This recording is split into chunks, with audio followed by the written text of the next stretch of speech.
इमरान साहब, वैसे ये सवाल मैं आपसे भी करने वाली थी कि अली अमीन गंडापुर साहब पहले लाहौर में नहीं पहुंच सके, उस तरह से वापस हो लिए, फिर आज कल भी इस पे बड़ा रिएक्शन भी आ रहा था कि जी वो क्यों चले जाते हैं, तो इसके पीछे कोई खबर है आपके पास? वाकफान हाल क्या कहते हैं कि ये कोई अंडरस्टैंडिंग के तहत वो ऐसे कर रहे हैं, या ये उस वक्त की हिकमत अमली उनकी होती है कि वो सिचुएशन ऐसी देखते हैं तो उस हिसाब से फिर डिसाइड कर लेते हैं? समीना, पहली बात तो ये है कि ये कोई हिकमत अमली नहीं है। अच्छा। कि एक ऐसा लीडर जिस पे इमरान खान ने इतना भरोसा किया और उनको वहाँ पे वज़ीर आला बना दिया। मैं बड़ी माज़रत के साथ अतर काज़मी साहब, आपको पता है आपके नहीं मेरे भी फेवरेट हैं, लेकिन उनकी एक बात से ज़रूर इख्तलाफ करूँगा कि केपी में इनकलाब अली अमीन गंडापुर नहीं लाए, केपी में इनकलाब इमरान खान ही लाए हैं। और आज अगर इमरान खान साहब उनको पार्टी से फारिग कर दें तो ये अपनी सीट भी नहीं जीत सकते।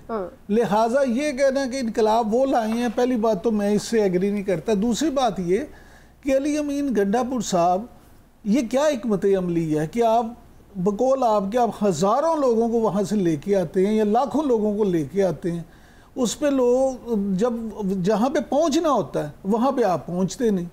जिन लोगों ने आपका घंटों इंतज़ार किया होता है, आपकी तकरीर सुनने के लिए आए होते हैं, क्योंकि वो इमरान खान की गैर मौजूदगी में आपकी तरफ देख रहे हैं, आप उनको शक्ल दिखाए बगैर चले जाते हैं। देख, इस पे 2-3 कॉन्स्पिरेसी थ्योरीज हैं। एक तो ये है कि जी जहाँ ये गायब हो गए थे 8 घंटे के लिए और जिन लोगों को जाके ये सफाइयाँ देते रहे, उन लोगों के साथ ही अंडरस्टैंडिंग है और उन्होंने इनको कहा कि बस ठीक है, ऐसे आप इसी तरह से करें अच्छे बच्चे बन के, और वो उन्हीं के कहने पे अच्छे बच्चे बने। लेकिन इससे क्या फ़र्क पड़ता ना, अगर वो आके वहाँ लियाकत बाग भी पहुँच जाते, वहाँ पे भी अच्छे बच्चे बन के तकरीर करके वापस चले जाते, वो कौन सा वहाँ कोई धरना देने आ रहे थे या कोई अडियाला की चाबी जेब में डाल के आ रहे थे? उस मीटिंग के बाद अभी तक उन्होंने कोई खिताब किया तो नहीं ना? नहीं किए उन्होंने। किस तरह से?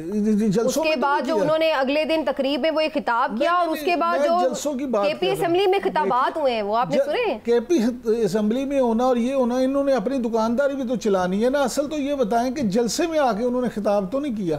अलमिया ये है हमारा कि जो अभी अतर काज़मी साहब बात कर रहे थे कि सियासी जमातों ने तो जो किया, सियासी लोगों ने तो जो किया, लेकिन जो आइन के साथ और इन सियासी जमातों के साथ खिलवाड़ दूसरी तरफ से भी होता रहा, उसको भी आप नज़रअंदाज नहीं कर सकते। और ख़ास तौर पे पाकिस्तानी सियासत में ये तो इमरान खान, उनको आप 1000 इख्तलाफ करें, अच्छा कहें बुरा करें, जो मर्जी कहें, लेकिन एक बात आपको मानना पड़ेगी कि इमरान खान जो हैं उन्होंने एक नया जो है ना सेट किया है लोगों के लिए कि कोई माजी में आपको ऐसा लीडर नहीं मिला कि जो जेल में गया हो, जिसकी मकबूलियत में उसके बावजूद इतना इजाफा हुआ हो, और जिसके 8 फरवरी के इलेक्शन में जो भी आप बात कर रही थी कि उसको लोगों ने अंधाधुंध वोट डाला हो तमाम तर मुखालफत के बावजूद।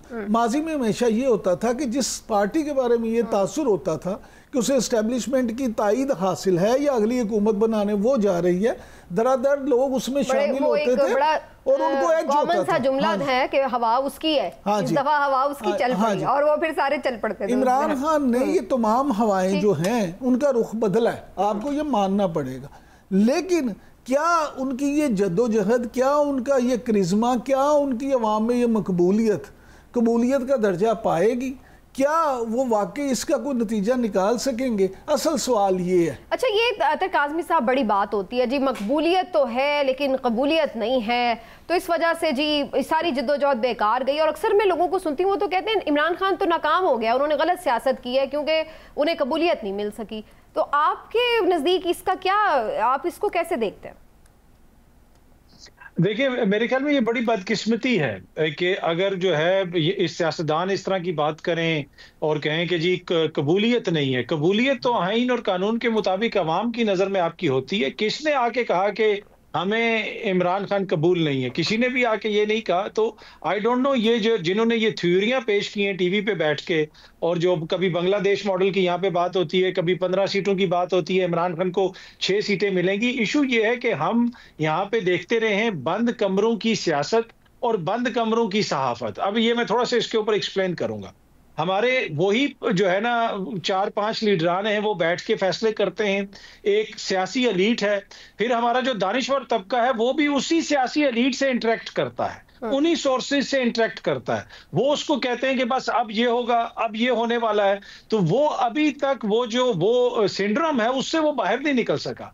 वो ग्राउंड रियलिटीज जो तब्दील हो गई हैं वो उनको समझ नहीं सका कि अब आपकी कबूलियत हो सकता है कि आपके लिए नजर में अहमियत रखती हो, अवाम की नजर में वो अहमियत नहीं रखती। और इसी वजह से जो चीजें आंख के इशारे से हो जाती थी, तरमीम हो जाती थी, सेनेट के अंदर कोई इंतखाब हो जाता था, इस दफा वो डंड बैठ के निगाह के भी नहीं हो पा रही। ठीक है कि नहीं? तो अब वो हालात बहुत ज्यादा मुश्किल हो गए। ड्राइंग रूम सियासत की तरह ड्राइंग रूम सहाफत भी होती है, इसी वजह से जो है वो ग्राउंड रियलिटी से हमें दूर नजर आती है। यही सम अप करें। जी जी कंटिन्यू करें। जी जी वही मैं अर्ज कर रहा था कि वो एक दूसरे से आप बाउंस करते हैं ना, वो आपने वही सियासतदान है, वही दानिश्वर हैं, वो एक दूसरे से मिलते हैं, वो ये बताते हैं, कोई तीसरी सोर्स है तो वो भी वही है। आप अगर आपने ग्राउंड रियलिटी देखनी है ना, आपने अगर जिसे कहते हैं रियलिटी चेक देखना है, इनकलाब देखना है, वो जमात जिसका वजूद का कहा गया खत्म हो गई, उनके लोग आते थे, बैठते थे, प्रेस कॉन्फ्रेंस करते थे, जमात को छोड़ के चले जाते थे, और उसके बाद कहा गया इनका कोई मुस्तकबिल नहीं। और आज तकरीबन 1 साल के बाद आप देखें कि वही जमात मुल्क की सबसे बड़ी सियासी जमात है, उसके लोग एहतजाज भी कर रहे हैं, उसके लोग जलसे भी कर रहे हैं, उसके लोग जो है कौमी असेंबली में मौजूद है। और भी तो है ना अतर काज़मी साहब, वो ग्राउंड रियलिटी ये है कि क्या वो सबसे बड़ी जमात का वजीर आजम है? जवाब है नहीं। क्या उसको पंजाब में हुकूमत मिल सकी? उसका जवाब है नहीं। क्या उसका लीडर रिहा हो गया? इसका जवाब है नहीं। तो आपकी अपनी एक एनक से आप जो कह रहे हैं बिल्कुल ठीक कह रहे हैं, लेकिन जो उन तज्जियाकारों ने प्रेडिक्शंस की वो इस कॉन्टेक्स्ट में तो हमें नजर आ रही ग्राउंड रियलिटी के ऊपर कि अवाम का मूड चाहे जो भी था, लेकिन उस चीज़ को एक्सेप्ट तो फिर भी नहीं किया गया। अल्टीमेटली तो हमने यही देखा कि जो आगे सामने चीज़ें हैं वो तो किसी और तर्ज पर नजर आई। लेकिन वो चीजें जिस तरीके से एक्सपोज हुई समीना, माजी में कभी ऐसा नहीं हुआ। जिन्हें उनकी हुकूमत बनानी होती थी वो हुकूमत बन जाती थी। आप देख लें कि खैबर पख्तूनख्वा में वो 2/3 अक्सरियत से आगे, कौमी असेंबली में बगैर बल्ले के निशान के भी वो आगे, और पंजाब में भी उन्होंने बड़ा अच्छा परफॉर्म किया। ये ठीक है, उनको जबरदस्ती अगर आपने नहीं देना तो फिर तो ताकत के आगे तो किसी के कुछ नहीं चलती। लेकिन वो जो एक मिथ थी कि जैसा चाहेंगे ये कुछ लोग और वैसा ही होगा, अगर नून लीग वाले चाहेंगे तो वही होगा, पीपल्स पार्टी वाले चाहेंगे तो वो होगा, वो मिथ अब बस्ट हो गई है। वैसा नहीं होगा, अब बहुत सारी चीजें तब्दील होगी और उसी चीज का प्रेशर आपको सिस्टम के ऊपर भी नजर आ रहा है। आप देख लें अदालतों में जो हो रहा है, कौमी असेंबली में जो तरमीम लाने की कोशिश की जा रही है, ये क्यों ये सब कुछ हो रहा है? इसलिए कि चीजें नहीं चल रही उस तरह जिस तरह इनकी ख्वाहिश है हुकूमत। आपने बड़ी इंटरेस्टिंग बात की आईनी तरमीम के हवाले से। एक ब्रेक ले लेते हैं और ब्रेक से वापस डिस्कशन करते हैं कि क्या हुकूमत के लिए आईनी तरमीम करना मुमकिन होगा।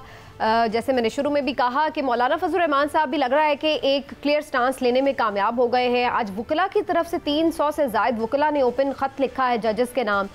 उसकी ज़ाहिर अपनी एक अहमियत है, मुख्तलिफ बार काउंसिल्स भी इसके ऊपर बात कर रही हैं। तो ये सब चीज़ें क्या हम समझते हैं कि इस तरफ जा रही हैं कि अब शायद हुकूमत के लिए मुमकिन ना हो पाए आईनी तरमीम करना?